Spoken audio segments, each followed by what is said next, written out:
बिस्मिल्लाहिर्रहमानिर्रहीम। Dear students, welcome to excellence online education. Biology की class में खुश आमदीद।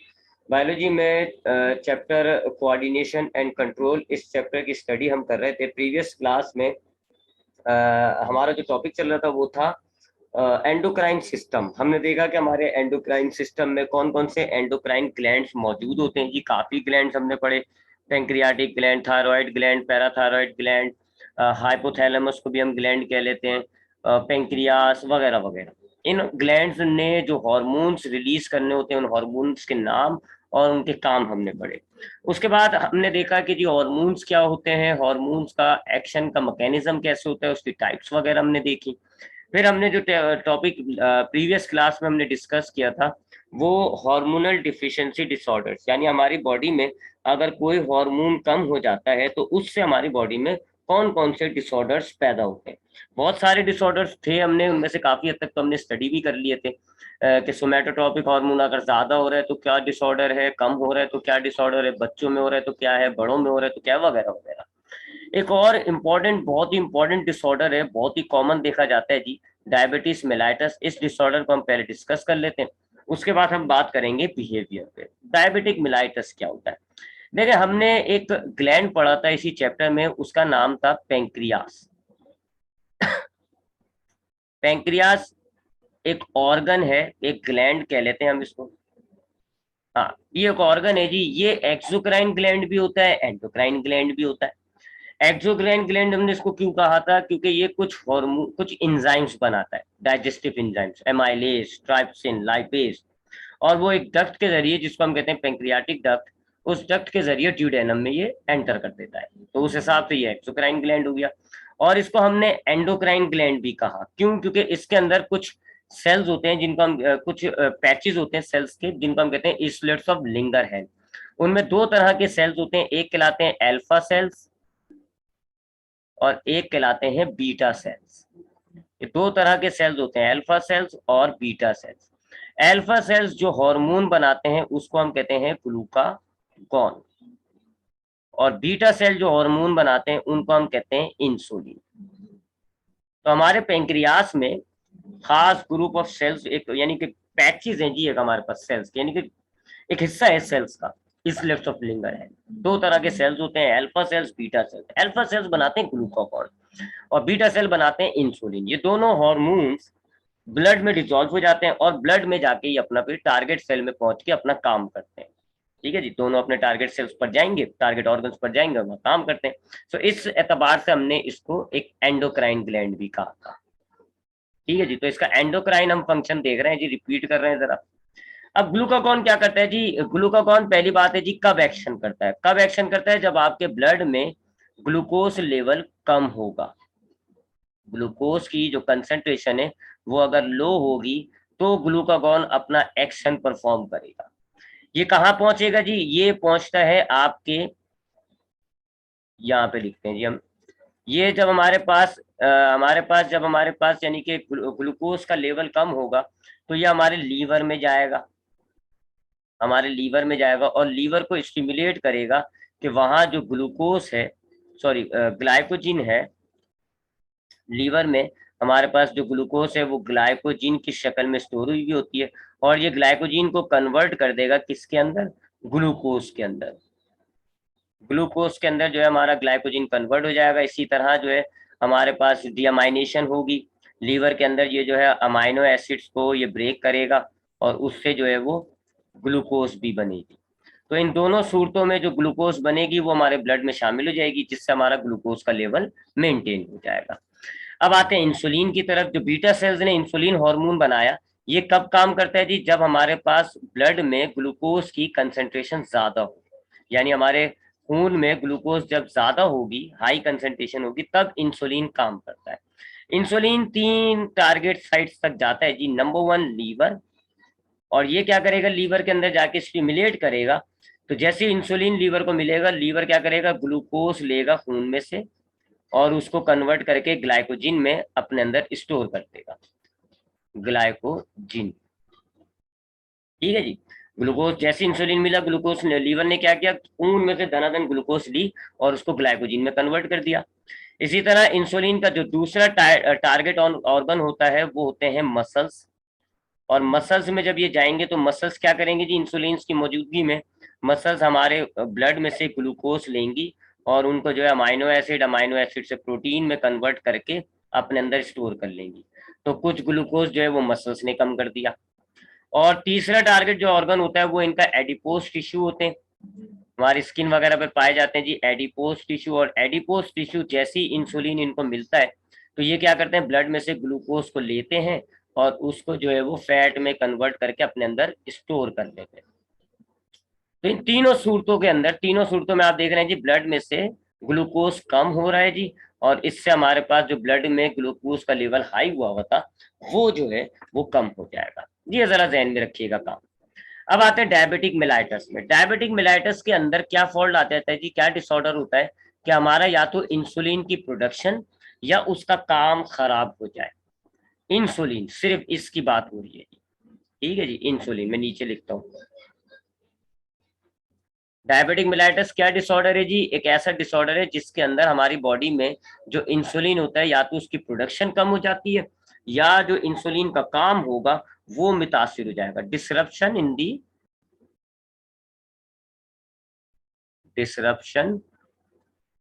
In the production of insulin, in the production और फंक्शन ऑफ इंसुलिन, प्रोडक्शन और फंक्शन। यानी कि या तो आपके इंसुलिन की जो बनावट है, पैदावार है, वो मुतासिर हो रही होगी, या फिर उसका काम, फंक्शन ऑफ इंसुलिन। सिर्फ इंसुलिन का है जी मामला, ग्लूकागॉन का नहीं है।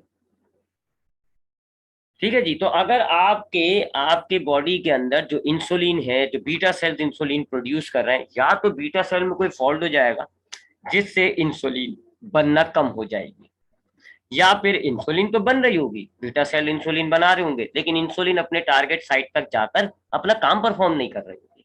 ऐसी सिचुएशन के अंदर जो है वो इस डिसऑर्डर को हम कहते हैं डायबिटिक मेलाइटस। और इससे क्या होता है जी, अब जाहिर बात है, इंसुलिन का काम खराब हो जाए या इंसुलिन की प्रोडक्शन खराब हो जाए तो हमारे ब्लड के अंदर ग्लूकोज का लेवल हाई हो जाएगा। ब्लड ग्लूकोज लेवल जो है वो हाई होता है, इंसुलिन काम कर रहा है लेकिन वो काम नहीं कर रहा, तो वो हाई ही रहेगा, हमारे खून में ग्लूकोज ज्यादा आ रही होगी। इस डिसऑर्डर को हम कहते हैं डायबिटिक मिलाइटस। तो डायबिटिक मिलाइटस क्या है जी, एक ऐसा डिसऑर्डर होता है जिसके अंदर हमारे खून में ग्लूकोज लेवल ज्यादा होता है। एक नॉर्मल बंदे का ग्लूकोज लेवल 80 से 120 होना चाहिए, 80 होना चाहिए फास्टिंग पे, और 120 होना चाहिए जी खाए पिए पे। यानी अगर वो बिल्कुल निहार मुंह है, कुछ भी नहीं खाया हुआ, तो उस वक्त उसका ब्लड ग्लूकोज होना चाहिए 80। और अगर वो खाना वाना खाया हुआ है 2-4 घंटे बाद, खाने के डाइजेस्ट होने के बाद, उसका ब्लड ग्लूकोज होना चाहिए 120। लेकिन अगर बहुत ज्यादा ग्लूकोज आ गई, 200 आ रही है, 250 आ रही है, अब इस कंडीशन में अगर आपके ब्लड में 200-250 होती है तो ये इंसुलिन काम करता है। ये इंसुलिन काम करता है और इसके काम करने का मैंने आपको तरीकाकार बता दिया। ये आपके एडिपोस मसल्स या लीवर में जाके ब्लड ग्लूकोज को कम करता है। नॉर्मल बंदे में जो इंसुलिन काम करेगा तो उससे ब्लड ग्लूकोज कम हो जाएगा, वापस 120 हो जाएगा। लेकिन डायबिटिक पेशेंट्स के साथ क्या होता है जी, ये जो इंसुलिन है या तो ये कम बना हुआ होता है या ये अपना काम सही नहीं कर रहा होता, जिससे क्या होगा जी, उसके ब्लड के अंदर ग्लूकोज लेवल जो हाई हुआ था वो हाई ही रहा। इस डिसऑर्डर को हम कह रहे होते हैं डायबिटिक मेलाइटस। अब इसकी पहले कॉम्प्लिकेशंस पर बात करते हैं कि इसकी वजह से जिस बंदे में ये डिसऑर्डर पाया जा रहा है उसको क्या कॉम्प्लिकेशंस होती हैं जी, क्या परेशानियां होंगी जी, इंसुलिन की ना काम करने की वजह से जो उसका ब्लड ग्लूकोज हाई आ रहा है, क्या प्रॉब्लम्स होती है। ठीक है, तो मैं थोड़ा रिपीट करता हूँ फिर हम आगे बढ़ते हैं। हमारे ब्लड में अगर ग्लूकोज ज्यादा हो जाएगा तो एक हार्मोन होता है इंसुलिन, वो इस ब्लड के अंदर से जो ग्लूकोज है उसको कम करता है। लेकिन डायबिटिक मेलाइटस के अंदर, इस पेशेंट के अंदर या तो इंसुलिन कम बन रहा होगा या वो अपना काम सही नहीं करता, जिससे हमारे ब्लड के अंदर ग्लूकोज लेवल हाई था और वो हाई ही रहता है। इस डिसऑर्डर को हम कहते हैं डायबिटिक मेलाइटस। अब इसमें क्या क्या प्रॉब्लम्स आती है, चूंकि इंसान के अंदर खून में ग्लूकोज ज्यादा होता है, अब जो ज्यादा एक्सिस ग्लूकोज है वो यूरिनेशन के जरिए, यूरिन के जरिए बॉडी जो है वो उसको निकालेगी। क्योंकि ज्यादा ग्लूकोज है तो बार बार यूरिनेशन होती है, फ्रीक्वेंट यूरिनेशन होती है उसको, फ्रीक्वेंट यूरिनेशन यानी बार बार वो यूरिनेशन परफॉर्म करेगा, यूरिनेशन करने जाएगा वो। क्यों? क्योंकि यूरिनेशन, यूरिन के जरिए हम क्या कर रहे हैं, हमारे ब्लड में जो भी वेस्ट है, जो भी एक्सेस चीजें, हम उनको रिलीज करते हैं in the form of urine. हमने पढ़ा ये चैप्टर में। अगर हमारे ब्लड के अंदर हमारे वाटर ज्यादा होता है या नाइट्रोजन वेस्ट जमा हो जाते हैं, तो हम यूरिन के जरिए उसको पास आउट करते हैं। अब इस शख्स के अंदर ब्लड में ग्लूकोज ज्यादा है, तो अब क्या करेगी इसकी बॉडी, बार बार यूरिनेशन करके ये जो एक्सिस ग्लूकोज है इसको बाहर निकालने की कोशिश करेगी। तो एक तरफ से इंसुलिन नहीं तोड़ रहा, तो अब दूसरा निजाम शुरू हो जाता है जी, बार बार आपका जो एक्सक्रीटरी सिस्टम है वो यूरिन प्रोड्यूस करके यूरिनेशन के जरिए ग्लूकोज को बाहर निकालने की कोशिश करेगा। अब इस फ्रीक्वेंट यूरिनेशन की वजह से आपकी बॉडी के अंदर पानी की कमी हो जाएगी, वाटर इनसफिशियंट हो जाएगा। तो बार बार जब यूरिनेशन होगा तो जाहिर बात है यूरिनेशन के साथ पानी भी निकल रहा होता है, तो वाटर की कमी हो जाएगी आपकी बॉडी में, जिसको हम कहते हैं डिहाइड्रेशन। डिहाइड्रेशन, तो पानी की कमी की वजह से बॉडी के अंदर जो है वो मसले मसाइल आना शुरू हो जाएंगे। पहला कॉम्प्लिकेशन ये होता है, पानी की कमी हो जाती है ऐसे बंदों में। वजह मैंने आपको बता दी। तो जब डायबिटिक मिलाइटस का पेशेंट, अक्सर आप देखें उसको यूरिनेशन बहुत होती है। एक नॉर्मल शख्स अगर 20-22 बार यूरिनेशन करता है, तो वो तकरीबन 30-35-40-50 बार भी यूरिनेशन करेगा। वजह, बहुत ज्यादा ग्लूकोज से यूरिनेशन के जरिए निकालने की कोशिश कर रहा है। नुकसान, जब यूरिनेशन बहुत ज्यादा होगा तो पानी भी उतना ही ज्यादा निकलेगा और उसकी बॉडी में डिहाइड्रेशन हो जाएगी, पानी की कमी हो जाएगी। दूसरा, हमने देखा था कि इंसुलिन जो है, अब ये देखो ना, ये काम की बात करो, ये अब इंसुलिन क्या करता है जी, हमारे ब्लड में ग्लूकोज ज्यादा होता है तो इंसुलिन मसल्स में प्रोटीन बनवा रहा है, एडिपोज में फैट बनवा रहा है, जिससे हमारे मसल्स और प्रोटीन के मसल्स और एडिपोज में प्रोटीन और फैट आना शुरू हो जाता है। अब जाहिर बात है इंसुलिन नहीं काम करेगा तो हमारे मसल्स के अंदर प्रोटीन की कमी हो रही होगी, फैट की कमी होगी, तो फिर मसल्स क्या करेंगे, हमारे मसल्स, हमारे एडिपोज क्या करेंगे, अपने जो रिजर्व फूड है उनको तोड़ने की वो करेंगे कोशिश। ठीक है जी, इनसफिशियंट सप्लाई हो गई ना, ग्लूकोज सही नहीं आ पा रहा, जिसकी वजह से क्या होगा, हमारे मसल्स के अंदर प्रोटीन की कमी हो जाएगी, हमारे एडिपोज टिश्यूज के अंदर जो है वो फैट की कमी हो जाएगी, लो लेवल हो जाएगा। अब उसकी वजह से क्या होगा जी, हमारे मसल्स जो है, मसल्स अपने प्रोटीन को ब्रेक डाउन करेंगे, मसल्स ब्रेक करेंगे अपने प्रोटीन रिजर्व को, उन्होंने जो स्टोर किया हुआ प्रोटीन रिजर्व उनको ब्रेक करेंगे ताकि ग्लूकोज मिले, एनर्जी हासिल हो। और जो एडिपोज टिश्यू है, एडिपोज टिश्यू, वो ब्रेक करेंगे अपने अंदर जो स्टोर फैट है उस रिजर्व को। अगर इंसुलिन होता तो ये एक्सेस ग्लूकोज उनके मसल्स में प्रोटीन और फैट बन के लग जाती, इनके पास प्रोटीन और फैट बहुत सारा होता। लेकिन अब ग्लूकोज, इंसुलिन ना होने की वजह से इनको ग्लूकोज नहीं मिल पा रहा, तो अब ये जो मसल्स हैं, एडिपोज टिश्यूज हैं, ये अपने अंदर स्टोर जो प्रोटीन है और जो फैट है, ये उनको तोड़ने की कोशिश करेंगे, जिसकी वजह से क्या होगा, वेट लॉस होगा, मसल्स वीक हो जाएंगे, एडिपोज टिश्यू कम हो गया, चर्बी कम हो गई, प्रोटीन कम हो गया, इससे जो इंसान है उसका वजन कम होना शुरू हो जाता है। ये दूसरी बड़ी कॉम्प्लिकेशन है। और तीसरा, ये पहली कॉम्प्लिकेशन बता दी मैंने आपको, ये दूसरी बता दी।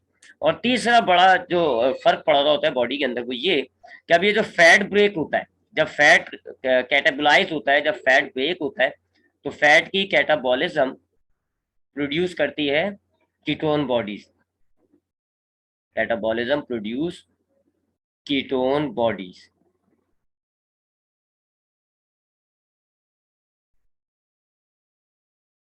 ठीक है जी, जब ये फैट टूटेगा ना, यहाँ देख रहे हो आप, फैट टूट रहा है, एडिपोज टिश्यू फैट टूट रहा है, तो जब ये फैट टूटता है ना, तो फैट की कैटाबॉलिज्म में क्या होता है, फैट टूट जाता है, उसमें से कीटोन बॉडी निकलती है और जो बाकी बचता है वो ग्लूकोज बन जाता है। तो यूं एडिपोज टिश्यू को ग्लूकोज मिल जाएगा, वो अपनी एनर्जी तो ले लेगा, कि एडिपोज ने क्या करा, उसके अंदर जो फैट स्टोर होती उसने उसको तोड़ा, उससे उसको एनर्जी मिल गई, ग्लूकोज मिल गया। लेकिन फैट की कैटाबॉलिज्म से कीटोन प्रोडक्शन ज्यादा हो जाती है, कीटोन बॉडी ज्यादा प्रोड्यूस होती है, और कीटोन बॉडीज जो है वो एसिडिक क्वालिटीज रखती हैं जी, एसिडिक, जिससे हमारी बॉडी का एसिडिक इन्वायरमेंट हो जाता है जी, एसिडिक इन्वायरमेंट हो जाएगा हमारी बॉडी में, एसिडिक पन आ जाता है जी, हमारे बॉडी में तेजाबियत ज्यादा हो जाती है, एसिडिक नेचर बन जाएगा हमारी बॉडी का। और एसिडिक नेचर हमारी बॉडी के तमाम ऑर्गन्स के फंक्शंस के लिए सही नहीं है, हमारे फंक्शंस जो है ऑर्गन्स के वो डिसरप्ट होंगे, ऑर्गन्स के जो फंक्शंस हैं अब वो क्योंकि उनको न्यूट्रल एनवायरनमेंट चाहिए, ना एसिडिक ना बेसिक। लेकिन एनवायरनमेंट कैसा हो गया, न्यूट्रल नहीं रहा, अब वो एसिडिक हो गया, अब एसिड ज्यादा हो गया। तो अब हमारे ऑर्गन्स के जो फंक्शंस हैं वो डिसरप्ट होना शुरू हो जाएंगे, ब्रेन वगैरह हार्ट वगैरह पर डिसरप्शन आ जाएगी। ये तीन बड़ी कॉम्प्लिकेशंस हैं हमारे डायबिटिक मेलाइटस के पेशेंट में। पहली कॉम्प्लिकेशन क्या है जी, डिहाइड्रेशन हो जाती है, उनके अंदर पानी की कमी होती है। क्यों? क्योंकि वो एक्सिस ग्लूकोज को फ्रीक्वेंट यूरिनेशन के जरिए रिमूव करते हैं, जिससे पानी ज्यादा रिलीज हो जाता है बॉडी का, डिहाइड्रेशन हो जाती है। दूसरा क्या होता है जी, चूंकि अगर इंसुलिन होता तो हमारे प्रोटीन मसल्स में जाते, एडिपोज में फैट बनता, लेकिन अब ग्लूकोज तो नहीं है, यानी है तो सही लेकिन मसल्स और एडिपोज को नहीं मिल पा रहा। तो अब मसल्स क्या करेंगे, अपने प्रोटीन को तोड़ेंगे, एडिपोज अपने फैट को तोड़ते हैं, जिससे आपकी बॉडी के अंदर वेट लॉस होता है। और तीसरा, जब ये फैट टूटेगा तो कीटोन बॉडीज प्रोड्यूस होती हैं, जिससे हमारी बॉडी का जो एसिडिक बेसिक नेचर है, जो मेंटेन चल रहा है हमारा एसिडिक बेसिक, यानी कि होम्योस्टेसिस है, वो खराब हो जाएगी। हमारी बॉडी का एसिडिक एनवायरनमेंट बन जाएगा, जिससे हमारी बॉडी के तमाम ऑर्गन्स के फंक्शंस मुतासिर होना शुरू हो जाएंगे। तो काफी कॉम्प्लिकेटेड डिसऑर्डर है ये, परेशान कौन है, जानलेवा भी हो जाता है ये। ठीक है जी, इसकी दो टाइप्स होती हैं जी, टाइप 1 टाइप 2। टू टाइप्स का हमारे पास डायबिटिक मेलाइटस होता है। एक कहलाता है टाइप 1।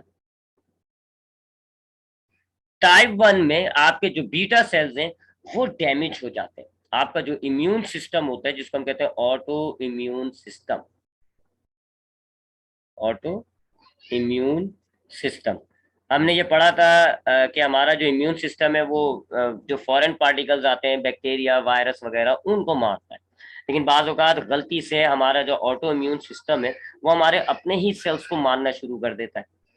हमारे अपने ही सेल्स को, याद होगा आपको कि हमने पी सोरेटिक और रियूमेटॉइड एथराइटिस पढ़ा था जी, कि हमारे अपना ही इम्यून सिस्टम हमारे ज्वाइंट्स को खराब कर देता है, जिसको हम कहते हैं रियूमेटॉइड एथराइटिस या फिर पी सोरियाटिक एथराइटिस। सिमिलरली हमारा इम्यून सिस्टम भी बाज़ औक़ात जो है वो डैमेज करता है बीटा सेल्स को, डैमेज करेगा हमारे बीटा सेल्स को, और बीटा सेल्स इंसुलिन बनाते हैं, जिससे क्या होगा जी, इंसुलिन की जो प्रोडक्शन है वो डिसरप्ट हो जाएगी, डिसरप्ट हो जाएगी जी इंसुलिन प्रोडक्शन। हमारे खून के अंदर इंसुलिन बहुत कम हो जाएगा, इंसुलिन प्रोडक्शन, क्योंकि बीटा सेल खराब हो गए तो बीटा सेल्स भी तो इंसुलिन बनाते हैं। तो आपका जो इम्यून सिस्टम है वो बीटा सेल्स को बाज़ औक़ात गलती से डैमेज कर देता है, खराब कर देता है, जिससे बीटा सेल्स की मिकदार कम हो जाएगी। उससे क्या होगा, जो उनसे जो इंसुलिन बनता है वो कम हो जाएगा। इस डायबिटीज को, जिसके अंदर इंसुलिन की कमी हो जाती है ड्यू टू दिस इफेक्ट, इसको हम कहते हैं टाइप 1। और ये जरा डेंजर बीमारी हो जाएगी। वजह यह है कि यहाँ इंसुलिन काम नहीं कर रहा है, यहाँ इंसुलिन कम ही है, कुछ भी कर लो कम ही है। तो ऐसे शख्स की जो ब्लड ग्लूकोज होती है वो बहुत ज्यादा हाई आ रही होती है, क्योंकि उसके पास इंसुलिन नहीं है। इंसुलिन काम ही नहीं, काम तो बाद में करेगा, तो इंसुलिन है ही नहीं। तो ऐसे शख्स को फिर इलाज के लिए जो है इंसुलिन जो है वो लगाई जाती है। आपने देखा होगा ना, कुछ लोगों को डायबिटीज के अंदर जो है, कुछ लोग ऐसे होते हैं जिनको इंसुलिन एडमिनिस्ट्रेशन की जाती है इंजेक्शन के जरिए। तो इंसुलिन के इंजेक्शन लगते हैं जी ऐसे लोगों को, इंसुलिन की कमी है, लिहाजा उनके अंदर एक्सटर्नल जरिए से, इंजेक्शन के जरिए उनकी बॉडी में इंसुलिन इंजेक्ट किया जाता है। इसको हम कहते हैं type 1 disorder. Type 2 diabetic mellitus भी होती है जी। इसमें क्या होता है जी, ये ब्रॉड है जी, टाइप 2। ये जेनेटिक भी होती है, ज्यादातर जेनेटिक भी होती है जी, डाइट वगैरह से भी इफेक्ट पड़ जाता है, जेनेटिक ज्यादातर है ये बहुत ही कॉमन सा है, ये ज्यादातर है, ये कॉमन कह लें आप इसको, कॉमन तरीन डायबिटीज है ये, कॉमन डायबिटीज। अब इसमें इंसुलिन की प्रोडक्शन खराब नहीं होती, इंसुलिन का फंक्शन मुतासिर हो रहा है। इंसुलिन सही बन रहा है, आपका पेंक्रियाज सही है, बीटा सेल्स भी सही है, इंसुलिन भी बन रहा है। बस फर्क क्या होता है कि इंसुलिन के जो टारगेट सेल्स होते हैं, अब आपने पढ़ा है ना कि हमारे पास जैसे कि ये है जी एक सेल, ये टारगेट सेल है इस हार्मोन का। तब यहाँ पर रिसेप्टर्स मौजूद होते हैं, ये हार्मोन जो है ये इस रिसेप्टर से आके अटैच हो जाएगा, और फिर अंदर जो है वो CAMP नाम का एक सेकेंडरी मैसेंजर बनता है, साइक्लिक एडिनोसाइन मोनोफॉस्फेट। ये मैंने आपको मैकेनिज्म में बताया था कि ये आपके पास है जी हार्मोन, और ये उसका है टारगेट सेल। इस टारगेट सेल पे एक स्पेसिफिक रिसेप्टर होता है जिससे ये हार्मोन बाइंड हो जाएगा, और अंदर फिर एक सेकेंडरी मैसेंजर बनेगा CAMP। ये सेकेंडरी मैसेंजर जो है फिर अब हार्मोन का अंदर सेल से काम करवाता है। अब ये जो टाइप 2 डायबिटिक मेलाइटस है, इनके ये जो रिसेप्टर्स हैं ये बाउंड नहीं होते, या तो रिसेप्टर्स में कोई खराबी हो जाएगी, ये जो टारगेट सेल्स के रिसेप्टर्स हैं या तो ये खराब हो जाएंगे या खत्म हो जाएंगे, या इंसुलिन के साथ बाउंड नहीं करेंगे, जिससे टारगेट सेल अपना काम ही नहीं करेगा। उसकी नज़र में तो क्या हुआ, उसको तो हार्मोन मिला ही नहीं है। तो ये जो इंसुलिन के टारगेट सेल्स के रिसेप्टर्स हैं ये लूज हो गए, टारगेट सेल्स रिसेप्टर लूज, या तो वो खराब हो जाते हैं या बाउंडिंग नहीं हो रही होती लूज हुए में, जिससे जो है इंसुलिन तो है आपके खून में, लेकिन वो टारगेट सेल तक जाकर अपना काम नहीं कर पा रहा और वो बाउंडिंग नहीं कर पा रहा। इसको हम कहते हैं जी टाइप 2 डायबिटिक मेलाइटस, यानी कि इंसुलिन आपकी बॉडी में होता है लेकिन बस वो काम नहीं कर पा रहा होता। तो क्या होगा जी, अब जो आपका टारगेट सेल है वो ग्लूकोज नहीं ले पाएगा और आपके ब्लड के अंदर ग्लूकोज का लेवल जो है वो राइज हो जाएगा। इसके अंदर क्या होता है जी, थोड़ी एहतियातें की जाती हैं। अब जाहिर बात है ब्लड ग्लूकोज ज्यादा हो गया है तो बस आपने कोशिश ये करनी होती है कि ऐसी डाइट लें जिसके अंदर शुगर जो है वो कम हो, लो सॉल्ट कम हो, शुगर कम हो। ज्यादा एक्टिविटी करें, ज्यादा से ज्यादा एक्टिविटी करेंगे तो आपकी मेटाबॉलिज्म की वजह से आपकी बॉडी के अंदर ग्लूकोज कम होगा, वगैरह वगैरह मेंटेनेंस चलती रहेगी। कुछ मेडिकेशन वगैरह होती है, कुछ दवाइयों के जरिए भी जो है वो रिसेप्टर्स को स्टिमुलेट किया जाता है कि जी वो इनसे बाउंड हो जाए। तो ये हो गई जी डायबिटिक मेलाइटस, एक ये डिसऑर्डर रह गया था जी, हमने इसको स्टडी कर लिया। आगे बढ़ते हैं जी। अब नेक्स्ट टॉपिक हमारे पास है बिहेवियर्स।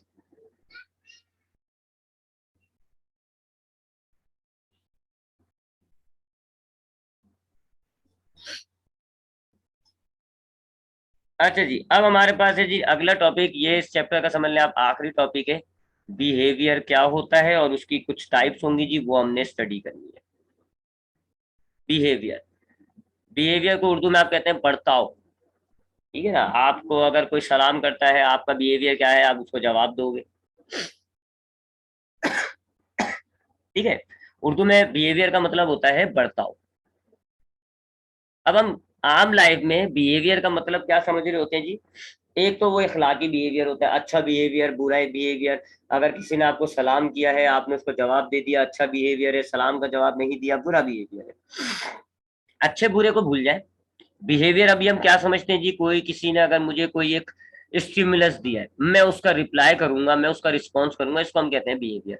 अब उसको आप फिर फर्दर कह लोगे जी वो अच्छा है या बुरा है। मिसाल के तौर पे कोई मुझे मेरा नाम पुकारता है, मैं उसको रिप्लाई करूँ हाँ जी क्यों बुलाया है, ये बिहेवियर है। यही बायोलॉजी में डेफिनेशन होती है कि अगर आपको कोई एक्सटर्नल स्टिमुलस मिलता है, कोई भी स्टिमुलस मिले आपको एनवायरनमेंट से, और आप उसका एक रिस्पॉन्स दें, उस रिस्पॉन्स को हम कह रहे होते हैं behaviour. Response in reply of an stimulus. ठीक है जी, ये तो बड़ा सिंपल से इसकी डेफिनेशन होती है कि जी अगर आपको कोई स्टिमुलस मिलता है और आप उसके जवाब के लिए कोई रिस्पॉन्स देंगे, इसको आप कहते हैं बिहेवियर। बिहेवियर मिसाल के तौर पे आपका एक स्टिमुलस है, आपने तवे पे हाथ रख दिया, अब वो तवा गर्म हुआ, ये आपके लिए स्टिमुलस था। आपने एक रिस्पॉन्स दिया जी, आपने हाथ हटा लिया, फ्लैक्स एक्शन कहते हैं इसको, हम बिहेवियर भी कह सकते हैं। आपको कोई आवाज लगाता है और आप उसको कहते हो जी भाई बुलाया मुझे, ये स्टिमुलस था, आपने उसको रिप्लाई किया एक रिस्पॉन्स की शक्ल में, ये बिहेवियर है।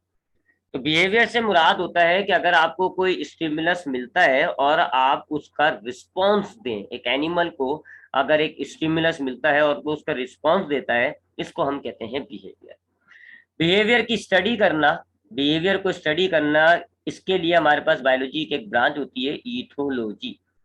ईथोलॉजी में हम बिहेवियर को, एनिमल्स के बिहेवियर को स्टडी कर रहे होते हैं। Ethology is a branch of biology that deals with the study of behaviours of different kinds of behaviour. ठीक है, अब टाइप्स पर आते हैं। हमारे पास दो टाइप्स होती हैं जी बिहेवियर्स की। एनिमल्स के अंदर टू टाइप्स का बिहेवियर होता है, टू टाइप्स। नंबर वन कहलाती है इन्नेट बिहेवियर, इन्नेट बिहेवियर। ठीक है, और नंबर टू कहलाता है लर्नड बिहेवियर, लर्नड बिहेवियर। अब मैं इन टाइप्स को एक्सप्लेन करूंगा, लेकिन थोड़ा सा मैं दोबारा रिपीट करूं। बिहेवियर क्या होता है कि अगर आपको कोई स्टिमुलस मिले, किसी भी एनिमल को अगर एक स्टिमुलस मिलता है और वो उस स्टिमुलस के एतबार से एक रिस्पॉन्स देता है, एक जवाब देगा, इसको आप कहते हैं बिहेवियर। बिहेवियर जो है वो होम्योस्टेसिस वाले जो एक्शंस थे वो भी बिहेवियर में आ सकते हैं। ठीक है, जो आप होम्योस्टेसिस में होता है ना कि अगर आपको बाहर सर्दी लग रही है, आपके टेम्परेचर में, आपके एनवायरनमेंट में टेम्परेचर कम हो गया, तो अब आप एक रिस्पॉन्स देते हैं जी, क्या आप मोटे मोटे कपड़े पहन लेते हैं या कपकपाना शुरू कर देते हैं या आग के आगे खड़े हो जाते हैं, ये भी बिहेवियर है। क्यों? क्योंकि आपने स्टिमुलस के हिसाब से एक रिस्पॉन्स दिया। स्टिमुलस क्या था, माहौल में तब टेम्परेचर कम हो गया, आपने उस हिसाब से रिस्पॉन्स क्या दिया, आप कपकपा रहे हैं, ये भी बिहेवियर आएगा, बिहेवियर में आएगा। अगर आपके जिस्म के अंदर पानी की, आपके एक्सटर्नल एनवायरनमेंट में बहुत ज्यादा गर्मी है जी, तो आपकी बॉडी में से पसीना निकलना शुरू हो जाता है, तो ये भी बिहेवियर में आएगा, क्योंकि एक्सटर्नल स्टिमुलस था जिसकी वजह से आपकी बॉडी एक रिस्पॉन्स कर रही है। तो वो जो होम्योस्टेसिस वाली चीजें थी, होम्योस्टेसिस वाले रिस्पॉन्स थे, वो बिहेवियर में आते हैं। सिमिलरली जो मूवमेंट होती है, हमने इसको भी तो कहा था ना, इरिटेशन को कम करने के लिए कोई ऐसा स्टिमुलस जो आपकी बॉडी में इरिटेशन पैदा करता है, उसको कम करने के लिए जो रिस्पॉन्स करते हैं उसका मूवमेंट कहते हैं, वो भी बिहेवियर में आएगा, क्योंकि यहाँ पर भी स्टिमुलस से रिस्पॉन्स बन रहा है। तो जब कभी भी एक स्टिमुलस होगा और उससे रिस्पॉन्स बनेगा, उसको हम बिहेवियर कहते हैं, भले वो मूवमेंट की शक्ल में हो, भले वो होम्योस्टेसिस की शक्ल में हो, किसी भी शक्ल में हो। तो अगर आपको स्टिमुलस मिलता है और आप उसके एक रिस्पॉन्स देते हैं, एक जवाब देते हैं, इसको आप बिहेवियर कहेंगे। ठीक है जी। और बिहेवियर को स्टडी करना इथियोलॉजी कहलाता है। इसकी दो टाइप्स है, एक होता है इननेट बिहेवियर और एक होता है लर्नड बिहेवियर। इननेट बिहेवियर्स क्या होते हैं जी, ये ऐसे बिहेवियर्स होते हैं जो इंसान के अंदर पहले से प्रोग्राम हुए हुए होते हैं, प्री प्रोग्राम्ड, यानी कि ये बिहेवियर इंसान सीखता सिखाता नहीं है, ये पहले से ही उसके जीन्स के अंदर पहले से ही प्रोग्राम हुए हुए होते हैं। मिसाल के तौर पे आपने देखा होगा कि चूजे जो हैं वो अंडा तोड़ के बाहर आते हैं। चूजा जो है अंडा तोड़ते, अब किसी ने अंडा तोड़ना उसको सिखाया है? नहीं, पहले से प्रोग्राम है उसके अंदर। आपने देखा होगा कि ये जो छोटे बच्चे होते हैं, इन्हें खाना खाना, बोलना चालना कुछ भी नहीं आता, लेकिन मेमोरी ग्लैंड से इनको मिल्क सक करना आता है, सकिंग आती है इनको। तो ये किसी ने इनको सिखाया है? नहीं, ये पहले से प्रोग्राम हुआ है। बच्चों को रोना आता है, पैदा हुआ हुआ बच्चा बोल नहीं सकता, कुछ नहीं कर सकता, रोना आता है जी उसको पहले से। अब उसको रोना किसी ने सिखाया है? नहीं, पहले से प्रोग्राम हुआ है। तो ऐसे बिहेवियर जो ऑर्गेनिजम्स को, एनिमल्स को सिखाए नहीं जाते, बल्कि वो उनके जीन्स में पहले से प्रोग्राम हुए हुए होते हैं, पहले से, इवन को वो पैदा होने से पहले उनको उनके उनके जीन्स में ये स्टोर हुए हैं, और पैदा होने के बाद ही बस उनको वो स्टिमुलस मिलता है, उस हिसाब से ये एक पर्टिकुलर बिहेवियर शो कर देते हैं। इनको हम कहते हैं इननेट बिहेवियर। ठीक है, पहले से प्री प्रोग्राम, नॉट लर्न, सिखाए नहीं गए वगैरह वगैरह। अब यहाँ पर जो इननेट बिहेवियर्स होते हैं, अच्छा दूसरी तरफ पहले जरा लर्न बिहेवियर्स की बात कर लें। ये वो होते हैं जी जो इंसान, जो ऑर्गेनिज्म सीखता है अपनी लाइफ के अंदर, इन बिहेवियर्स को वो डिवेलप करेगा, सीखेगा, लर्न करेगा एक्सपीरियंस के जरिए वगैरह वगैरह, लर्निंग करेगा जी जिन बिहेवियर्स को, उनको हम कहते हैं लर्न बिहेवियर। जैसे कि ये जो बोलना होता है, कोई सलाम करेगा, आप इसका जवाब देंगे, ये आप सीखते हैं इस दुनिया में। आपको माँ बाप, आपके रिलेटिव सिखाते हैं जी कि कोई सलाम करे तो इसका जवाब दो आप। अब किसी ने आपको सलाम किया, इसका आपने जवाब दिया, ये लर्न बिहेवियर है। कोई दरवाजा खटखटाता है, आप बोलते हो कौन, अब स्टिमुलस क्या है, दरवाजा खटखटाना, आपने जो रिप्लाई किया कौन, ये बिहेवियर है, और ये आपने सीखा है इस दुनिया में। तो जो बिहेवियर सीखे जाते हैं, ऑर्गेनिज्म सीखता है इस दुनिया के अंदर, उसके अंदर कोई प्रोग्राम नहीं होते, बल्कि वो लर्न करता है एक्सपीरियंस के जरिए, किसी दूसरे ऑर्गेनिज्म के जरिए सीखेगा, उसको हम कहते हैं लर्न बिहेवियर। ठीक है, तो पहले अब जरा इननेट बिहेवियर पर डिटेल पर आते हैं। इननेट बिहेवियर्स मैंने आपको बताया जी, ऐसे बिहेवियर्स होते हैं जो ऑर्गेनिज्म के अंदर पहले से तयशुदा होते हैं, पहले से प्रोग्राम हुए हुए होते हैं, इनके जीन्स के अंदर ये स्टोर हुए हुए होते हैं, इन जीन्स।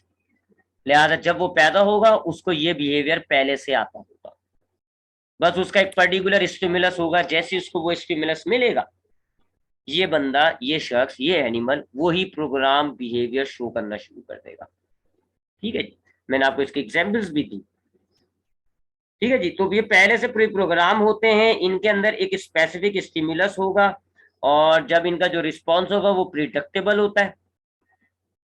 प्रिडिक्टेबल यानी कि जो जाहिर बात है ना, पहले से प्रोग्राम है। अब आपको पता है जी, मुर्गी, जब मुर्गी का चूजा है वो क्या बिहेवियर शो करेगा, चूजा अंडे को तोड़ के बाहर आएगा, आपको पहले से पता है। आपको पता है जी बच्चा क्या बिहेवियर शो करेगा जी, वो सकिंग करता है। आपको पता है बच्चे की उंगली पे कोई, आप हाथ पे कुछ उंगली रख दो वो मोड़ देगा, पहले से पता है। प्रिडिक्टेबल रिस्पॉन्सेस होते हैं इस बिहेवियर के। ठीक है जी, प्रिडिक्टेबल रिस्पॉन्सेस होते हैं जी। खास यानी स्टीरियोटाइप के ही रिस्पॉन्सेस होते हैं, यानी कि एक ही पैटर्न की तरह रिपीट से हो रहे होते हैं। हर बच्चा दुनिया का जो है वो हाथ पे आप उसको उंगली रखे वो मोड़ता है, ये बंद ही करता है। ठीक है जी।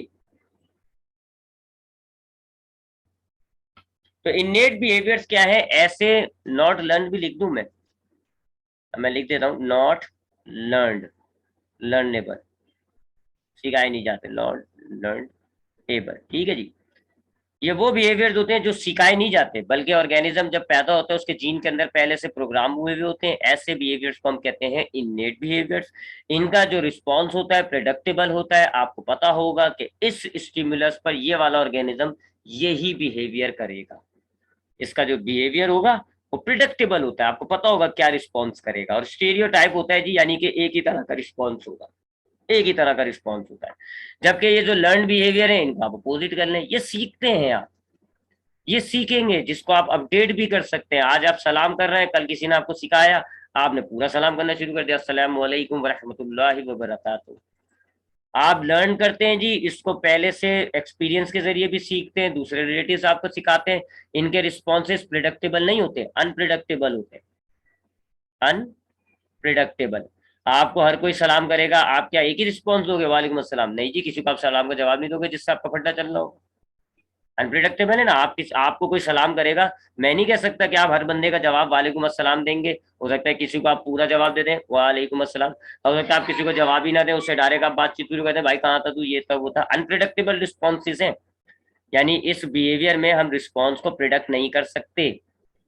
नॉट स्टीरियोटाइप, एक खास पैटर्न भी नहीं है, यानी कि जैसे हमने देखा था लर्न बिहेवियर में कि एक ही तरह का रिस्पॉन्स आ रहा होगा भले कोई सा भी ऑर्गेनिज्म हो। यहाँ नहीं जी, अलग अलग होता है, गधा थोड़ी जवाब देगा। ठीक है जी। और लर्नेबल, ये तो खैर ऊपर भी लिख दिया। नॉट प्री प्रोग्राम लिख देता हूँ, पहले से प्री प्रोग्राम नहीं है जी, बल्कि हम प्रोग्रामिंग करते हैं इसकी। Not pre program. तो ये दो तरह के बिहेवियर्स होते हैं। अब हमने इनकी टाइप्स देखनी है जी।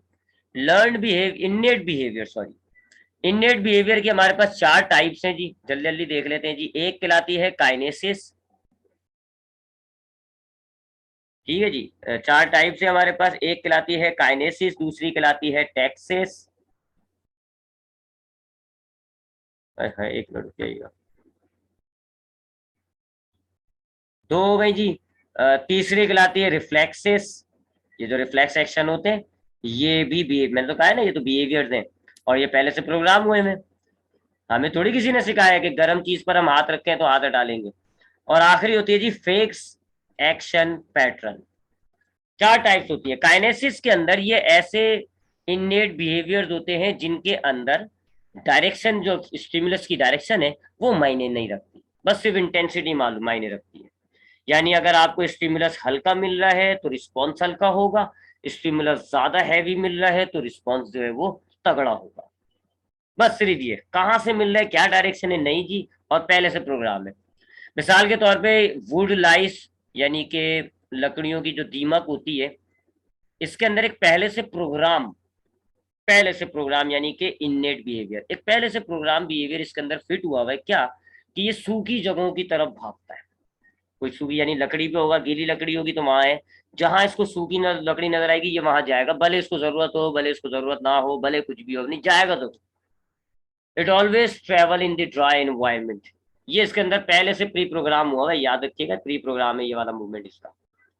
तो वुड लाइस जो है वो ड्राई कंडीशंस की तरफ क्विकली मूव करता है। अच्छा, अब जितनी ज्यादा सूखी कंडीशंस होंगी ये उस तरफ जाएगा। बस, हल्की कंडीशन होंगी, सूखापन हल्का होगा तो थोड़ा स्लो मूवमेंट हो जाएगी, ज्यादा होगी तो ये ज्यादा जाएगी। पर सूखी कंडीशंस किधर भी है इससे उसको कोई फर्क नहीं पड़ता। तो ये हो गया काइनेसिस। यहाँ पर आपके पास एक लर्न बिहेवियर, एक इननेट बिहेवियर शो हो रहा है, और इसके अंदर जो स्टिमुलस है सिर्फ उसकी इंटेंसिटी मायने रखती है, डायरेक्शन मायने नहीं रखती।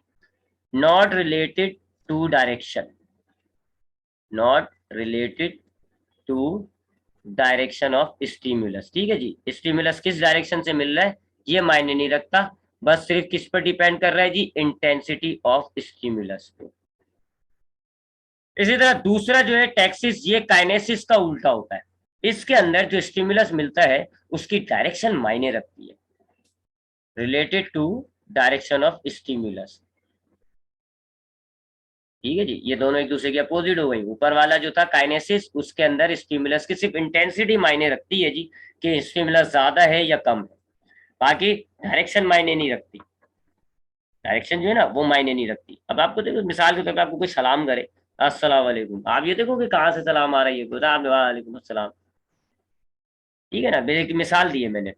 इसी तरह टैक्सिस क्या हो गया जी, इसके अंदर जो स्टिमुलस है उसकी डायरेक्शन मायने रखती है। मिसाल के तौर पे आपने मौत देखा होगा जी, वो परवाना जिसको आप कहते हैं, आपने देखा जी परवाना लाइट की तरफ जाता है। अब क्यों जाता है भाई, ये तो उसके अंदर पहले से तयशुदा है, इननेट बिहेवियर है इसका। ये परवाने को किसी ने पकड़ के नहीं सिखाया कि तूने जी लाइट के पास जाना है। पैदा होते ही परवाने के अंदर ये उसके जीन में प्रोग्राम हुआ हुआ है कि उसने लाइट की तरफ भागना है। ये लर्न बिहेवियर, इननेट बिहेवियर हो गया। और यहाँ डायरेक्शन मायने रखते, जिधर लाइट होगी मौत उसी तरफ जाएगा, मौत फ्लाई टूवर्ड्स लाइट। ठीक है जी, ये क्या हो गया, एक टैक्सिस हो गई। तो ये दोनों याद रखिएगा, दोनों क्या, चारों के अंदर पहले से प्री प्रोग्राम है, ये इननेट की टाइप से सिखाते नहीं है, ये पहले से सीखे हुए ये वाले बिहेवियर। बस फर्क जिस चीज का है, तो काइनेसिस में डायरेक्शन रिलेट नहीं करती, स्टिमुलस की डायरेक्शन मायने नहीं रखती, जबकि टैक्सिस में स्टिमुलस की डायरेक्शन मायने रखती है। अब रिफ्लेक्सिस क्या है जी, ये वही है रिफ्लेक्स एक्शन। ये कुछ ऐसे सडन सडन एक्शंस होते हैं, ऐसे सडन बिहेवियर्स होते हैं जो एक स्टिमुलस की वजह से आपको मिलते हैं। सडन कोई इनवॉलेंट्री एक्शंस होंगे जी, जैसे ही आपको स्टिमुलस मिलेगा आपने वो एक पर्टिकुलर एक्शन करना है। अब वो स्टिमुलस इंटेंसिटी वाला हो या लेस इंटेंसिटी हो, डायरेक्शन कहाँ से आ रही हो कोई फर्क नहीं पड़ता है जी, बस जैसे आपने स्टिमुलस मिला है आपने वो एक्शन करा। मिसाल के तौर पे आप अगर एक गर्म तवे पे हाथ रख दो, आप फौरन हाथ हटा लोगे, ये रिफ्लेक्स एक्शन हो गया। ये आपको किसी ने नहीं सिखाया हुआ, आपको किसी ने नहीं सिखाया हुआ, बच्चे को भी नहीं सिखाया हुआ होता किसी ने कि भाई गर्म चीज पे हाथ रखो तो फौरन आप हटाओ।